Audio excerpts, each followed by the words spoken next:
Europos parlamentas iš pirmų lūpų su Antanu Guoga. Kaip įkurti įmonę bet kurioje ES šalyje, neišlaidaujant, turint 1 eurą. Tai ne utopija, sako europarlamentaras Antanas Guoga. Projektas sulaukęs nemažo europarlamentarų palaikymo, sparčiai juda pirmyn. Klausykite šiandien. Europos parlamentas iš pirmų lūpų su Antanu Guoga. Europoje veikia per 23 milijonai mažų ir vidutinių įmonių, kurios sukuria 2/3 visų darbo vietų visoje ES. Verslo aplinkos gerinimas būtinas verslumo skatinimui, ekonomikos augimui bei užimtumo didinimui. Svarbiausi veiksniai - tai sėkminga įmonių veikla bei investicijos. Smulkių startuolių įmonių rėmimas, mokestinis skatinimas - tai žingsnis į priekį. Egzistuoja problema - smulkus verslas Europoje nesikuria, nes norint sukurti tokį verslą, kurioje nors šalyje reikia įveikti ne vieną kliūtį, žinoti teisinius režimus, įstatyminę bazę ar adreso. Idėja įkurti įmonę bet kurioje Europos šalyje už 1 eurą jau pradėta įgyvendinti. Europarlamentaro Antano Guogos iniciatyva siekiama, kad verslus žmogus turėtų galimybę steigti įmonę greitai ir pigiai, tiesiog pakėlęs telefono ragelį. Bet kuris žmogus per savo tiesiog mobilų telefoną galėtų užregistruoti įmonę, Europos įmonę ir su 1 euru pradėti verslą. Jeigu dar pavyktų maksimalus variantas, kad galėtų gauti ir iš fondų pinigų, apie 1000 eurų pradėti verslą. Nes pasaulis yra pasikeitęs, kad žmogus gyvendamas, kad ir kaime, gali daryti kažkokį verslą virtualiai.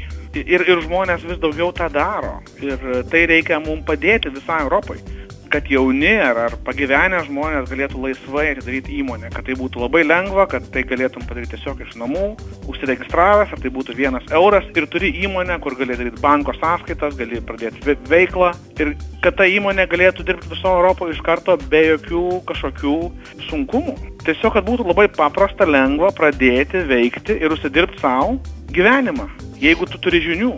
Ir šiais laikais pasaulis kaip pasikeitęs. Jeigu, pavyzdžiui, tu esi architektas, tu gali savo paslaugas parduoti visam pasauliu.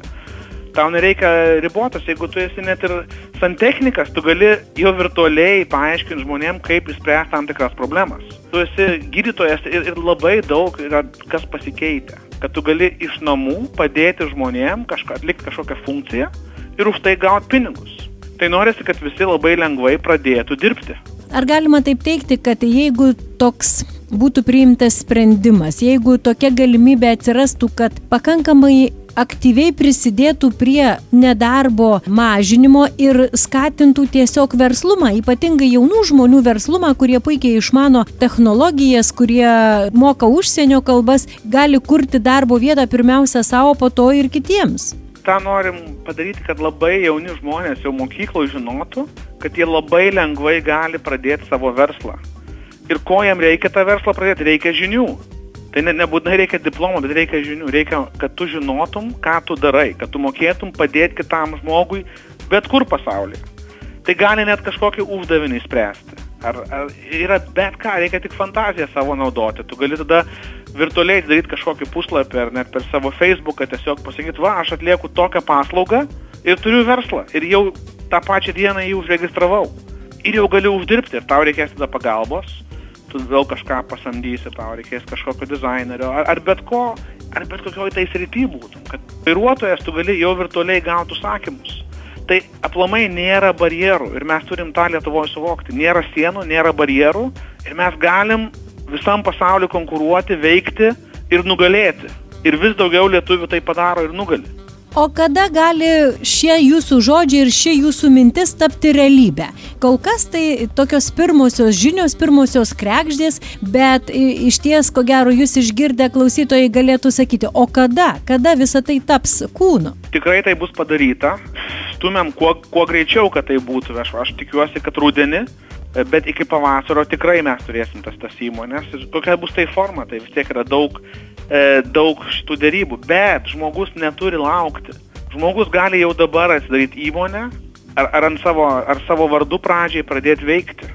Jau jam konkuruoti nereikia laukti valdžios kažkokių sprendimų, nes valdžia visada lėtai dirba. Žmogus pats turi eiti, daryti ir nelaukti, kol kažkas bus padaryta. Tai čia yra vienas iš tų priemonių, kurios bus padarytos, bet tau leidžia dirbti šiandien. Tau nereikia laukti. Tu galėjau šiandien svajoti apie savo idėją, gauti žinių tą idėją ir nugalėti visą pasaulį su tą idėją. Reikia žengti žingsnį savo svajonės link, o svajonę reikia turėti. Be abejo, viskas prasideda nuo to, nuo svajonės. Ir tada tam reikia tų žinių, reikia tada biškai pasiaukoti, pakentėti, išmokti, tada eiti ir paimti. Ar tai jūsų ta idėja, kad įmonę įkurti už 1 eurą? Kieno pastangomis visą tai daroma dabar?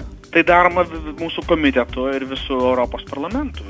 Yra pritarimas didelis ir tai būtų tikrai vienas iš tų didelių darbų, kai tai pavyks. Bet tų frontų daug, tų failų, kaip sakom, turim daug. Ir tai vienas iš tokių esminių, kur labai norisi pramušti, kad pakeisti mūsų mąstymą. Tai tiesiog yra, kad mūsų mąstymas būtų taip, kad yra lengva pradėti savo verslą ir užsidirbti savo atlyginimą, kad nieks tau jo neuždirbs, tu pats savo gali užsidirbti. Nes čia yra atsakomybės už save pirmiausia klausimas, ar ne? Tai be abejo, tai nesvarbu, ką tu veiki, pasaulis antiek yra pasikeitęs, kad reikia dar tik biškį daugiau pasitikėjimo savimi ir mes galim savo gerai gyventi. Be nieko, be kažkieno įsikišimo ar pagalbos ar tos valdžios, iš kurios tikrai turbūt nereikia niekada nieko gero tikėtis. Lietuvos jauni žmonės iš tikrųjų gerokai drąsesni ir jie tikrai sparčiu žingsniu eina į priekį kartu su kitais pasaulio Europos žmonėm. Be abejo, šiandien jaunas jaunuolis iš Anglijos atvykęs irgi pradeda verslą Anglijoje, lietuviai važiuoja į Angliją, pradeda verslą, parduoda kažką, kuria ir daro ir tikrai jiem gerai sekasi. Ir nereikia jau galvoti, kad važiuoti į Angliją valyti tualetus. Galvokim važiuoti į Angliją ir paimti ir padaryti verslą rimtą, sukurti daug darbo vietų, pastatyti gerą namą Lietuvoje ir gerai gyventi. Tai mes turim apie tai galvoti. Nebūkim tik darbo jėga, bet būkim tie, kurie kuria ir valdo Europą. Kalbėjo Europos parlamento narys Antanas Guoga, skatindamas mąstyti globaliai, nevengti konkuruoti gerokai platesnėje nei nacionalinė rinka. Pasikeitusiame pasaulyje dirbti gali praktiškai bet kur, o štai gyventi, kad ir Lietuvos kaime. Europos parlamento narį Antaną Guogą kalbino Vida Ramanauskaitė. Europos parlamentas iš pirmų lūpų su Antanu Guoga. Laida parengta bendradarbiaujant kartu su Europos parlamento liberalų ir demokratų už Europą ALDE frakcija.